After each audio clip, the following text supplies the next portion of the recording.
m'appelle Jean-Marc Chauvin, je suis responsable de la filière STAV au lycée Terre Nouvelle.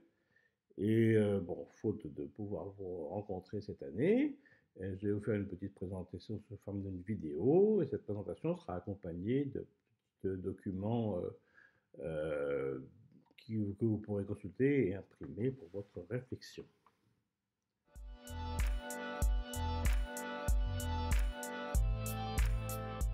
Alors, qu'est-ce que le bac STAV? Le bac STAV, c'est un bac technologique. STAV, ça veut dire Sciences et technologies de l'agronomie et du vivant.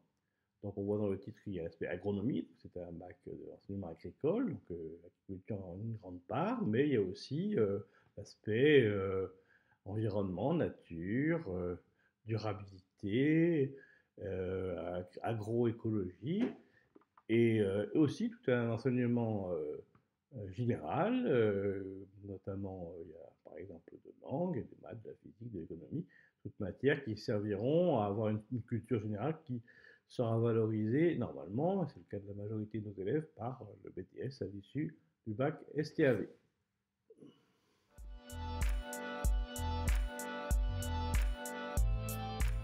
Difficile à obtenir?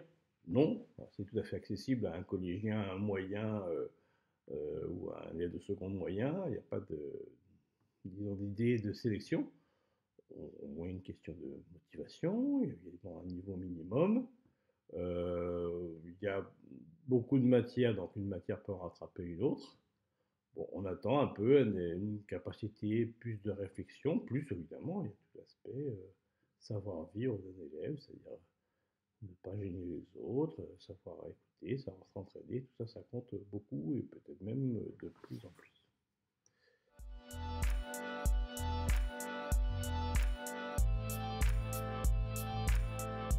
Hésite entre le bac technologique et puis le bac pro. Le bac pro peut attirer parce qu'il y a plus de travaux pratiques, parce qu'on est vraiment très terrain, et puis parce qu'il paraît plus facile. Le bac techno est quand même aussi professionnel, il y a beaucoup de terrain, beaucoup de visites, des stages. Et bon, le niveau peut être un peu plus élevé, mais bon, ça reste un niveau tout à fait accessible à la grande majorité des jeunes. Donc, je dirais un élève qui a un niveau convenable et qui n'est pas rebuté par l'école, ben, je lui conseillerais fortement de faire un bac technologique. Ça lui donnera une idée un peu plus, peut-être avec un peu plus de recul sur l'agriculture. Et puis, c'est un accès important pour le BTS. Or, au cours du lycée, la grande majorité des élèves agricoles, ben, ils se disent tiens, je vais faire un BTS. Et ceux qui ont fait un bac techno seront bien plus armés que ceux qui ont fait un bac pro. Donc, si vous avez un niveau convenable, faites un bac pro.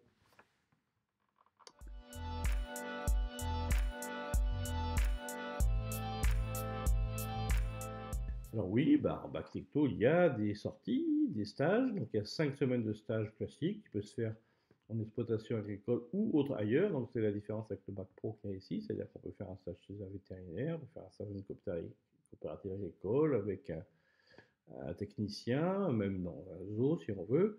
Donc il n'y a pas de problème du moment qu'il y ait des questions d'élevage et d'agronomie. Après, il y a ce qu'on appelle des stages collectifs, c'est-à-dire des voyages, des sorties à plusieurs. Et il y a aussi beaucoup de sorties sur le terrain et de visites d'élevage. Cela dès la seconde si vous venez chez nous.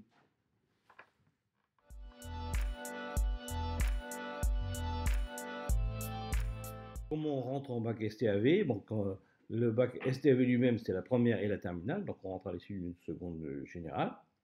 Une seconde qu'on peut avoir fait au lycée, où vous aurez déjà une ambiance déjà agricole, avec des découvertes, avec des visites, et un peu aussi un aspect écologie, environnement.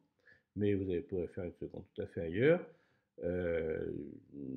Bon, pas à un niveau extraordinaire, sauf si vous avez vraiment un niveau scolaire catastrophique.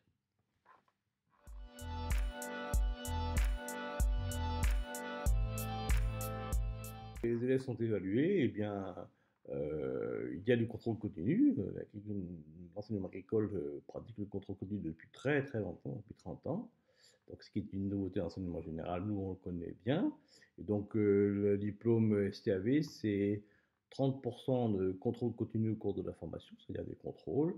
Il y en a 12, bien définis, à certaines périodes, certaines matières, qui donnent donc un certain nombre de points. Après, les 10% qui sont sur les notes formatives, que vous avez obtenues, toutes les notes confondues dans toutes les matières pendant ces 2 années-là. Et puis après, il reste 60%, c'est pas rien, d'épreuves terminales, une partie en première, donc le français oral et écrit, et une partie en terminale, avec différentes activités, notamment le grand oral, qui est maintenant une nouveauté de tous les bacs.